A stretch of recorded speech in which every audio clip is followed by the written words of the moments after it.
అందరికీ నమస్కారం. రాష్ట్ర ముఖ్యమంత్రి వర్యులు పెద్దలు గౌరవనీయులు నారా చంద్రబాబు నాయుడు గారి 76వ పుట్టినరోజు సందర్భంగా కావలి పట్టణంలో వివిధ టెంపుల్స్ ఆలయాల్లో కానివ్వండి, చర్చిల్లో కానివ్వండి, మసీదులో కానివ్వండి అన్నీ ఆయన ఆయురారోగ్య అష్టైశ్వర్యాలతో ఉండాలని చెప్పి మనస్ఫూర్తిగా కోరుకుంటూ కావలి పట్టణంలో స్థానికంగా ఉన్న 13వ వార్డులో ఈరోజు సత్యనారాయణ స్వామి గుడిలో ఈరోజు తెలుగుదేశం పార్టీ వార్డు అధ్యక్షులు పోతిరెడ్డి శ్రీకాంత్ గారికి, మరి ఇక్కడ వార్డుకు సంబంధించిన నాయకులు కోటిరెడ్డి గారికి, ఏల్చూరు రవణ గారికి, వంశీ, నల్లమోసి సీను, మురళి అందరూ కూడా తెలుగుదేశం పార్టీ కుటుంబ సభ్యులందరికీ కూడా పేరు పేరున నమస్కారం తెలియజేస్తున్నాను.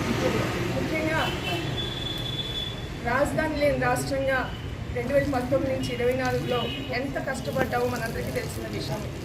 దాంట్లో భాగంగా అమ్మలేని పుట్టిళ్ళు ఎలా ఉంటుందో ఆడబిడ్డకి అట్లనే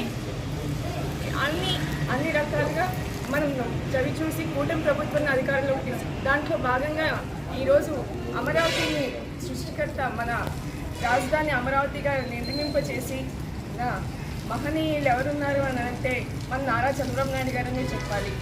మహిళలకి ముఖ్య ప్రాధాన్యత ఇస్తూ అన్ని రంగాల్లో ముందుండాలని చెప్పని తెలియజేస్తూ ప్రతి ఒక్క కార్యక్రమం మనకి నారా చంద్రబాబు నాయుడు గారు ఉంటేనే రాష్ట్రం సుభిక్షంగా అభివృద్ధి దిశలో ముందుకు పోతుంది అని చెప్పని తెలియజేస్తున్నాము.